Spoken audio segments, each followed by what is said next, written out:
Meu nome é Jonas, tenho 36 anos. Sou analista de sistemas e moro em Canoas, aqui no Rio Grande do Sul. A história que vou contar aconteceu há pouco mais de 2 anos, mas até hoje eu evito falar sobre isso.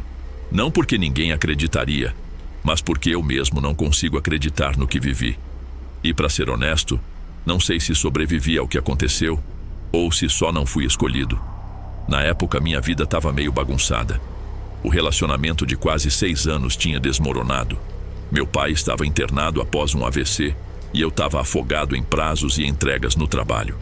Eu precisava de uma pausa, não férias, nem viagem com amigos. Eu só queria sumir por uns dias e ficar sozinho, em silêncio.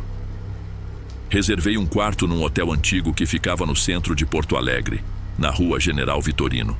O lugar era velho, mas charmoso. Quase ninguém se hospedava lá, o que para mim era perfeito. Fiquei sabendo do hotel por um grupo no Facebook, e como a diária era barata e incluía café da manhã, fechei por uma semana.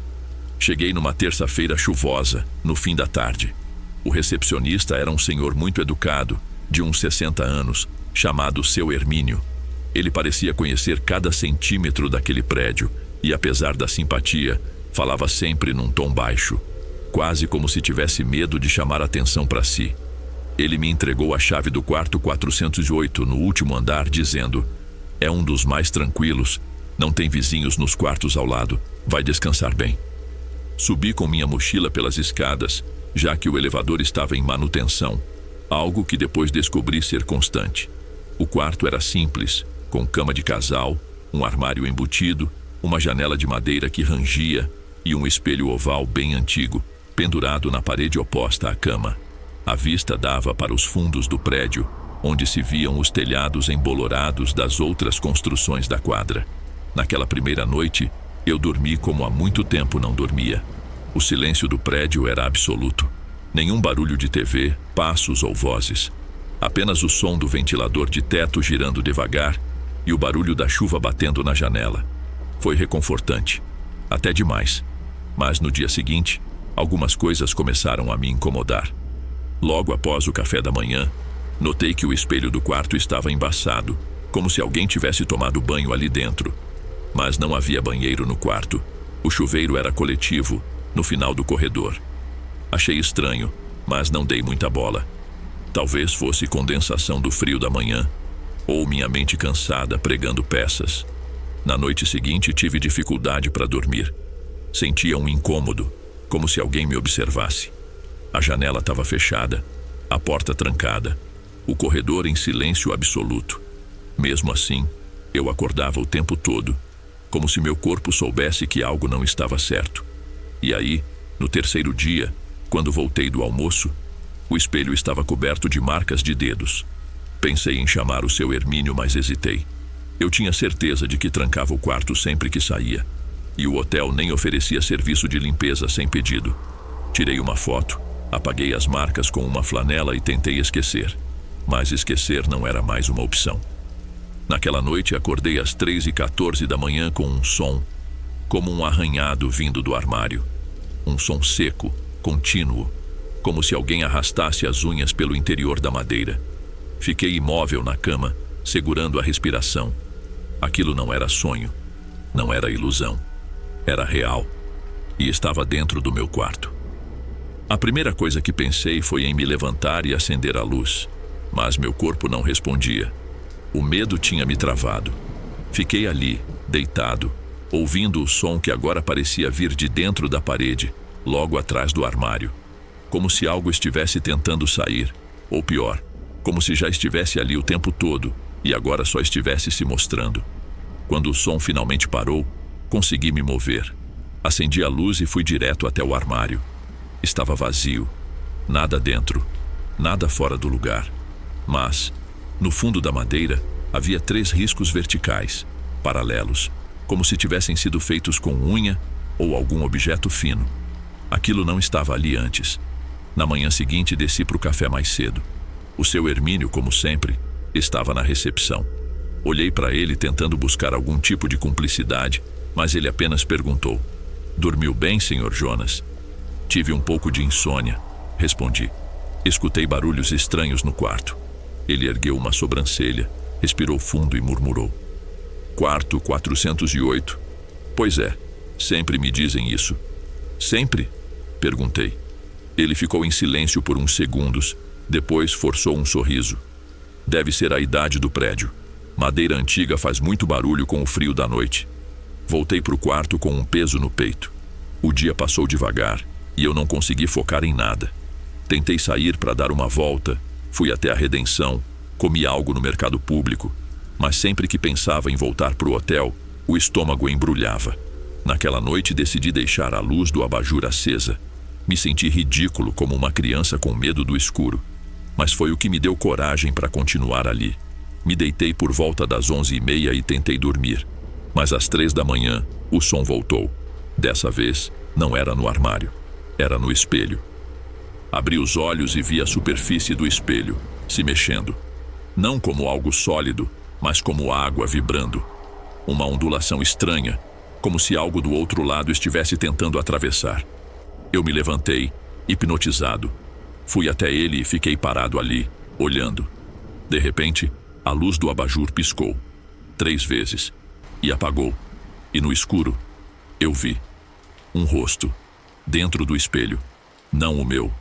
Era o rosto de uma mulher. Olhos fundos, pele pálida, cabelo molhado caindo sobre o rosto. Ela me olhava como se me conhecesse, como se me esperasse. E então, sorriu. Gritei. Acendi a luz principal correndo.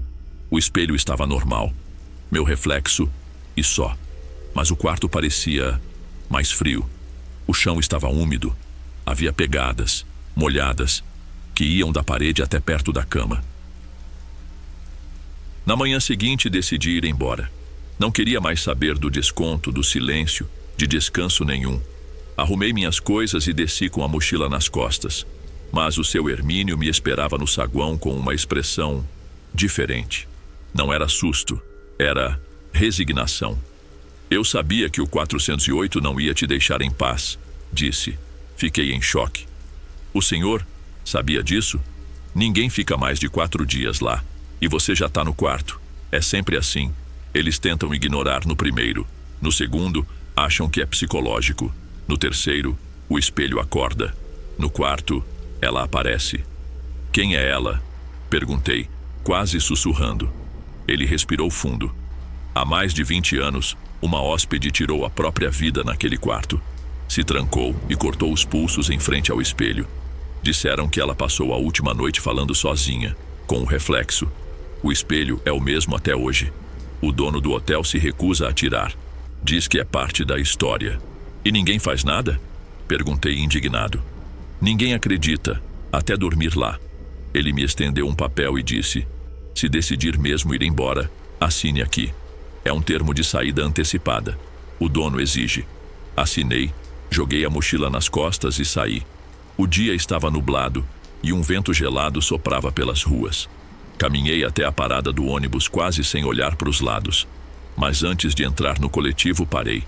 Tive um impulso estranho. Virei para trás. E lá estava ela, na janela do 408. A mesma mulher, o mesmo olhar e um último sorriso. Nos dias seguintes, tentei esquecer o que aconteceu. Voltei para minha cidade, evitei conversar com qualquer um sobre isso. Quando alguém perguntava sobre a viagem, eu só dizia que o hotel era barulhento demais, que preferia ficar em casa mesmo. Mas toda noite, quando eu me deitava, a imagem dela voltava. Aquela mulher, o rosto no espelho, o sorriso. Achei que o tempo fosse apagar, que talvez meu cérebro tivesse inventado tudo aquilo, fruto do cansaço, da insônia, da solidão. Mas então começaram os espelhos. No banheiro, no elevador do meu prédio, até no retrovisor do carro. Às vezes, por frações de segundo, eu via o reflexo de alguém que não era eu. Nunca estava nítida, mas a sensação era inconfundível. Ela ainda me olhava. Pensei em procurar ajuda, psicólogo, psiquiatra, qualquer coisa. Mas como explicar isso sem parecer completamente fora da realidade? Doutor, acho que um espelho me amaldiçoou. Eu mesmo teria dado risada se ouvisse isso de outra pessoa. Certo dia resolvi voltar ao hotel, mas não para me hospedar. Só para confirmar se aquilo tudo tinha mesmo acontecido. Cheguei no final da tarde. A fachada ainda era a mesma, embora parecesse um pouco mais escura. O letreiro estava meio apagado e o balcão da recepção vazio. Mas logo surgiu um rapaz jovem, com cara de estagiário. Perguntei por seu Hermínio. O senhor Hermínio faleceu faz 2 meses. Derrame, acho. O senhor era amigo dele? Fiquei em silêncio por um instante. Disse que sim, que éramos conhecidos. Aproveitei e perguntei, como quem não quer nada. Ainda alugam o quarto 408? Ele franziu a testa. O 408 está fechado para reforma. Vazamento no teto, se não me engano. Não usamos há meses. Assenti, agradeci e fui embora. Mas alguma coisa me incomodava. Vazamento? O teto estava intacto quando saí de lá. Fui embora sem acreditar nessa história. Naquela noite em casa tive um sonho.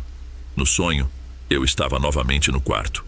O armário estava aberto e o espelho se movia como água. Eu estava preso, sem conseguir sair. E no reflexo, ela sorria. Acordei suando, com os olhos ardendo. Levantei, fui até o banheiro, joguei água no rosto, olhei para o espelho. Nada, só eu. Mas quando virei de costas para sair, ouvi um sussurro. Agora você é o espelho. Juro que não fui eu. Mas minha mão foi direto pro vidro. E por um instante, o reflexo não me obedeceu. Desde aquele dia, tapei todos os espelhos da casa com panos. Me barbeio com a câmera frontal do celular. Não uso mais elevador. Evito vitrines. Porque se eu encarar meu reflexo por tempo demais, ela aparece. E o pior, eu sinto que a cada dia ela está mais próxima. Como se em breve não fosse mais um reflexo, mas a única coisa do outro lado. Antes de seguirmos ao próximo relato, peço que deixe seu like neste vídeo, só para que eu saiba que você está gostando do nosso conteúdo. Agora vamos ao próximo.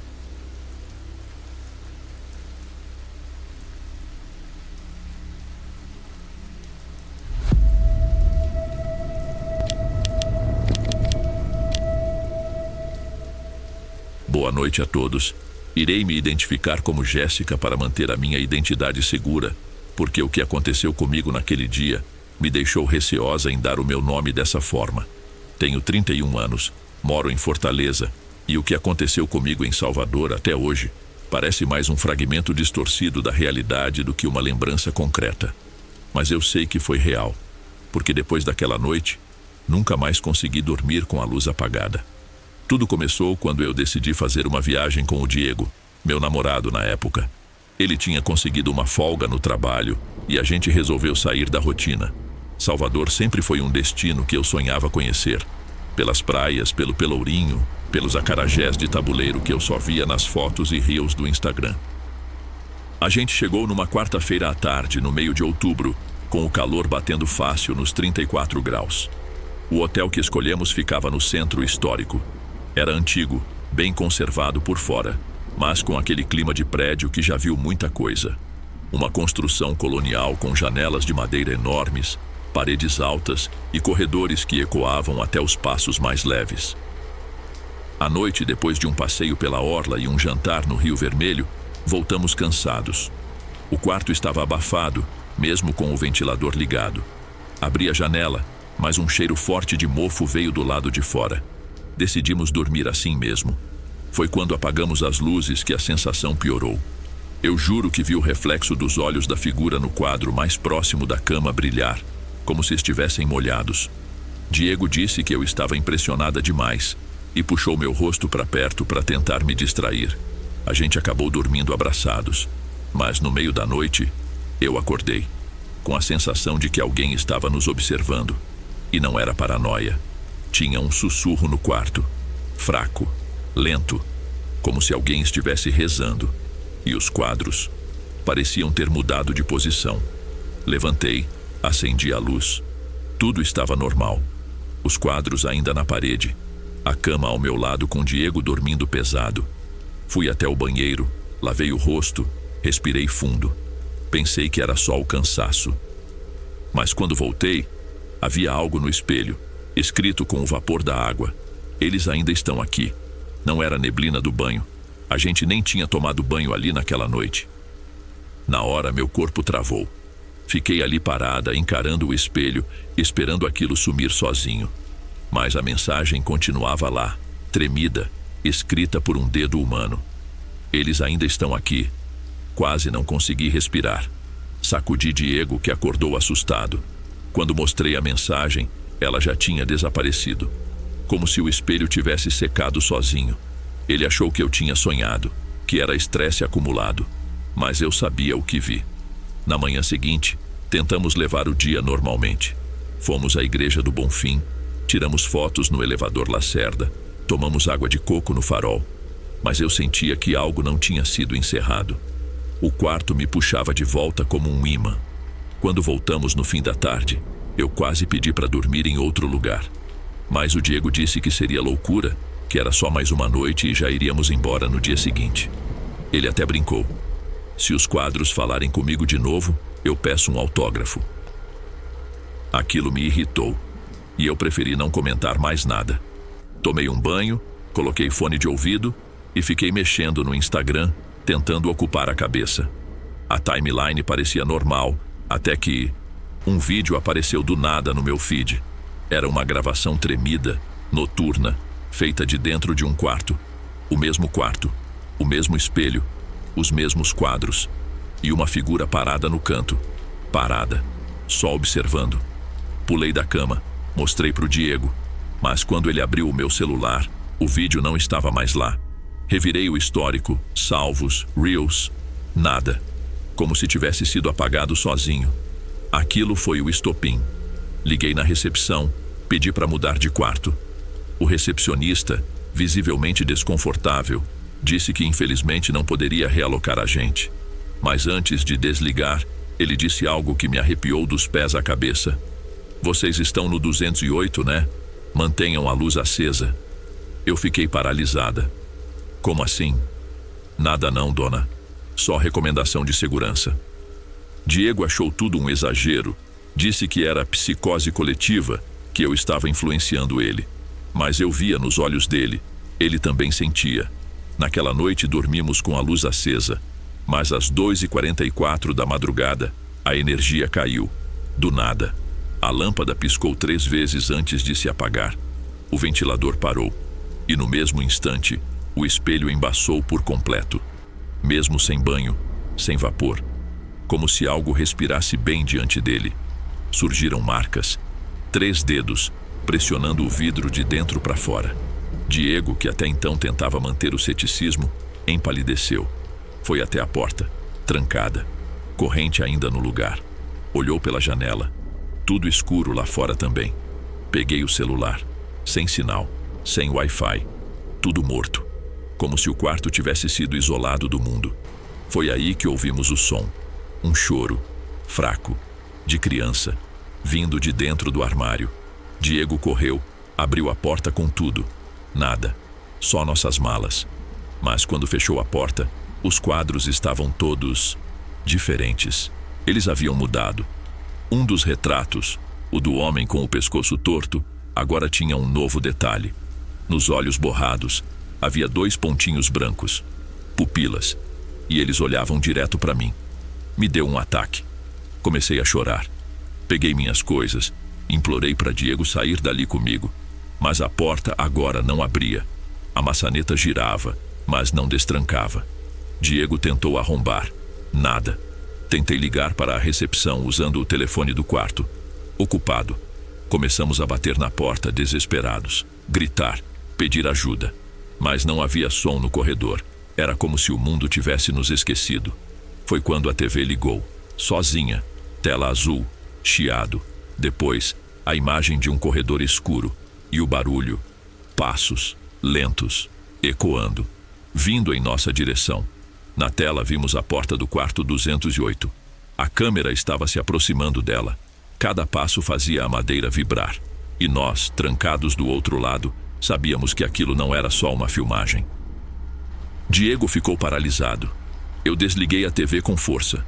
O silêncio voltou. E pela primeira vez, eu senti algo roçar meu pé. Algo gelado. Macio, como uma mão de criança. Não tive mais forças para gritar. Só me encolhi, até que a luz voltou. Tudo se iluminou de uma vez. O ventilador voltou a rodar e a maçaneta destrancou sozinha. Assim que a porta se destrancou, Diego puxou com força e nós dois saímos correndo pelo corredor vazio. O elevador demorava demais, então descemos pelas escadas, 6 andares, pulando degraus, com o coração quase explodindo no peito.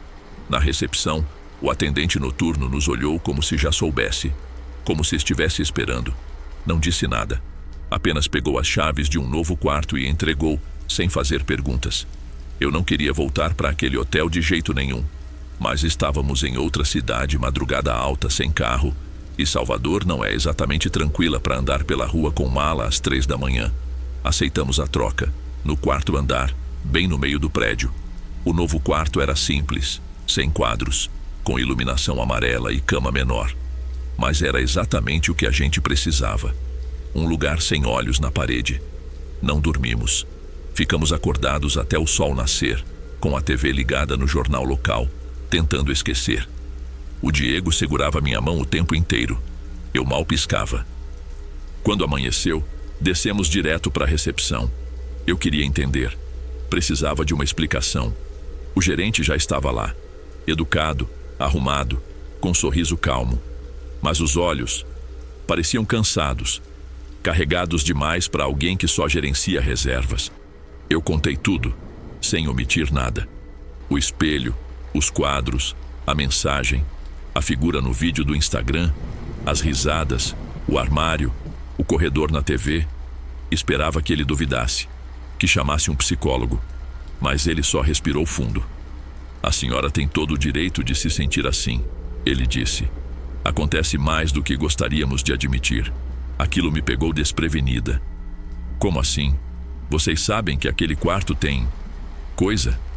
Não é exatamente saber, é sentir. Alguns hóspedes comentam, outros nunca percebem nada.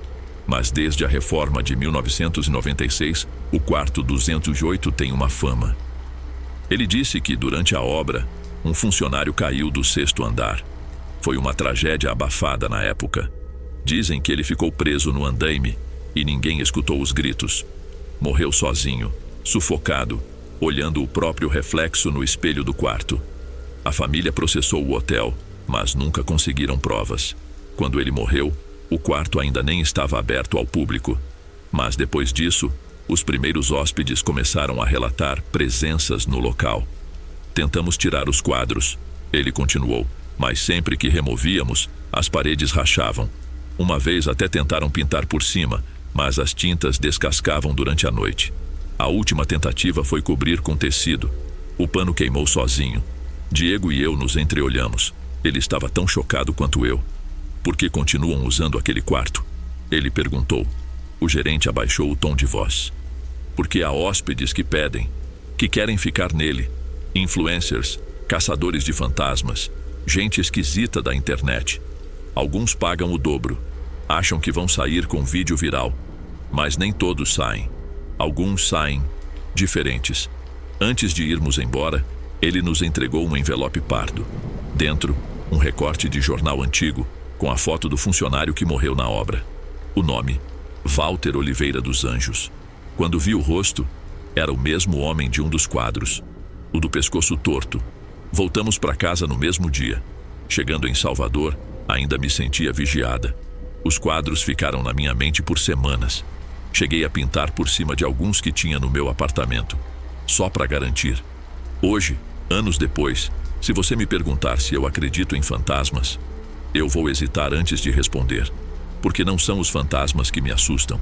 É o fato de existirem lugares onde as coisas ruins decidem ficar e esperam, até que alguém abra a porta certa.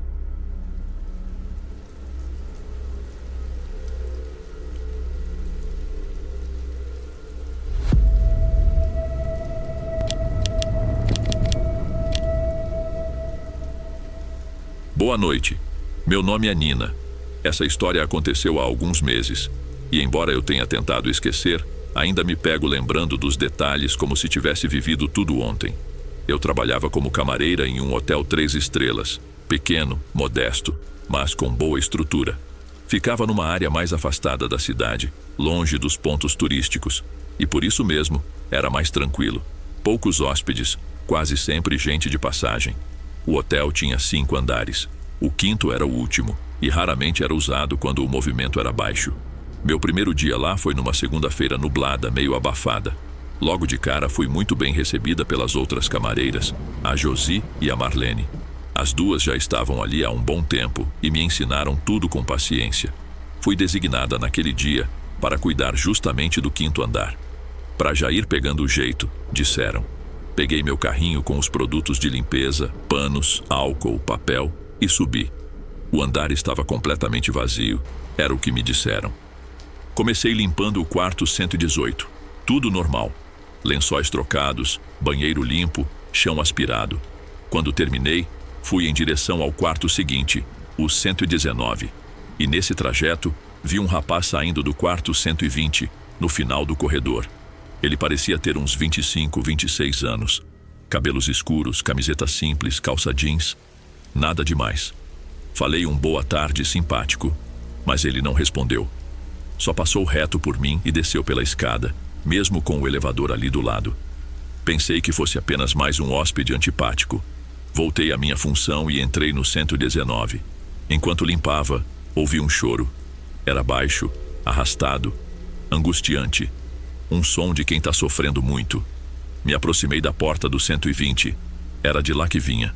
Fiquei na dúvida se batia ou não, mas achei melhor não me meter. Vai que era uma briga de casal, né? Desci para o primeiro andar e fui terminar minhas tarefas na recepção e no saguão. Mais tarde chegou um casal de turistas. Jovens, simpáticos. Eles fizeram o check-in e foram levados para um dos quartos, no quinto andar. Achei curioso porque a recepcionista tinha dito que só eu estava lá em cima naquele momento, mas talvez desde então outros quartos tenham sido liberados. Voltei para o serviço, limpei a área da cafeteria e esperei dar a hora de sair. Já eram quase 9 da noite quando o rádio da recepção chamou. O casal do quinto andar queria ajuda com alguma coisa. Subi até lá com pressa, bati na porta e logo fui atendida. O rapaz e a moça estavam claramente incomodados. Ele pediu desculpas, dizendo que não queria causar confusão, mas que há mais de 1 hora ouviam batidas constantes na parede e alguém chorando. Um choro fraco, mas insistente.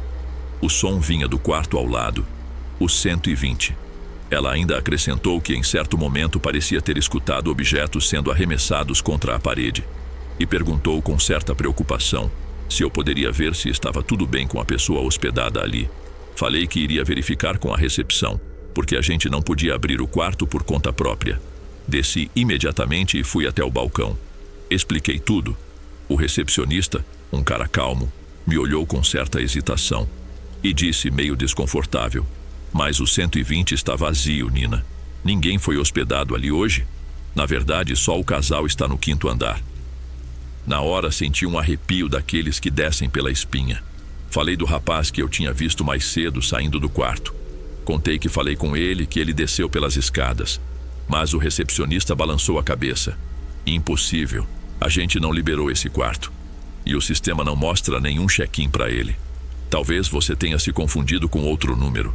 Não, eu tinha certeza. O número estava estampado na porta. Era o 120. Ele pediu para eu não voltar lá sozinha e chamou o segurança para dar uma olhada. Poucos minutos depois, o segurança apareceu. Um homem alto, bem tranquilo, parecia já estar acostumado com coisas estranhas. Subimos os 3. O guarda pediu que a gente ficasse atrás. Pegou o molho de chaves e abriu a porta. O que vimos foi estranho demais. O quarto estava perfeitamente limpo. Lençóis esticados, o banheiro brilhando, as cortinas fechadas, a televisão desligada. Nenhuma mala, nenhum sapato, nenhum sinal de hóspede. O segurança deu uma vasculhada completa. Olhou debaixo da cama, abriu o armário, conferiu o banheiro. Nada. Tudo em perfeito estado. Informou pelo rádio que o quarto estava vazio. E aí veio a parte que mais me marcou. A resposta do recepcionista: "Isso acontece de vez em quando. Pode deixar, Nina. Volte para o seu setor." "Como assim, isso acontece de vez em quando?" Fiquei gelada. Desci imediatamente tentando processar o que tinha acabado de viver. Quando cheguei à recepção, confrontei o rapaz. Contei tudo. que vi o cara saindo do quarto, que ouvi o choro mais cedo. Ele só abaixou o olhar e suspirou. Disse que não conseguia explicar e que as câmeras de segurança seriam verificadas. Chamaram o segurança de novo e ele ficou de revisar as imagens das últimas 24 horas. Eu fiquei ali esperando, tensa, como se algo estivesse prestes a acontecer. Depois de uns minutos, o segurança voltou com uma expressão estranha. Disse que não havia ninguém nas imagens saindo ou entrando no quarto 120, apenas eu e o casal. Foi aí que a ficha começou a cair. Aquilo que eu vi, talvez não fosse alguém, ou não alguém, vivo. Pensei em largar o emprego ali mesmo. Era meu primeiro dia, mas precisava do dinheiro. E o hotel ficava perto da minha casa. Quando encontrei Josi e Marlene, contei tudo o que tinha acontecido. As duas não pareceram surpresas. Elas se entreolharam, e uma delas disse: "A gente queria te contar antes, mas o dia foi corrido." E começaram a me contar tudo. Segundo elas, o quarto 120 sempre foi estranho. As camareiras mais antigas evitavam ir até lá. Dizem que há uns 5 anos, um hóspede venezuelano se hospedou por algumas semanas. Tinha se mudado para o Brasil e alugou o quarto por tempo prolongado. Um dia, a camareira foi limpar o quarto, pois já fazia mais de 24 horas que ele não saía. Chamaram, bateram, insistiram. Nada. Mas a televisão estava ligada e o chuveiro também. Abriram com a chave mestra e encontraram o rapaz na banheira, sem vida. Depois disso, o quarto foi fechado por meses. E quando voltou a funcionar, coisas estranhas começaram a acontecer. Muitos hóspedes reclamavam de barulhos, choros, batidas na parede. Outros diziam que viam alguém passando pelo corredor à noite. Mas sempre que iam checar, não havia ninguém. Desde então, o quarto raramente é ocupado. E quando é, ninguém dura mais de uma noite. As que tentaram dormir lá sempre pedem para trocar de quarto no dia seguinte.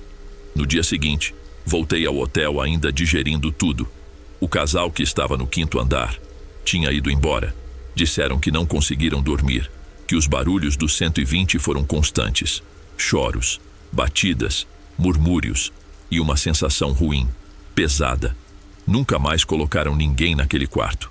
Até hoje, ele continua fechado, trancado, como se estivesse esperando alguém voltar. Eu continuo trabalhando lá, mas nunca mais subi naquele andar sozinha. E até hoje me pergunto se o que vi naquele dia realmente era um hóspede ou só o que restou dele.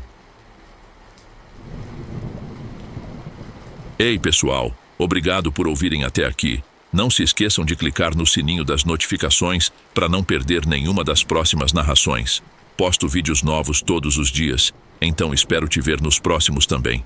Agora na tela vou deixar 2 vídeos que tenho certeza que você vai curtir. Te vejo por lá.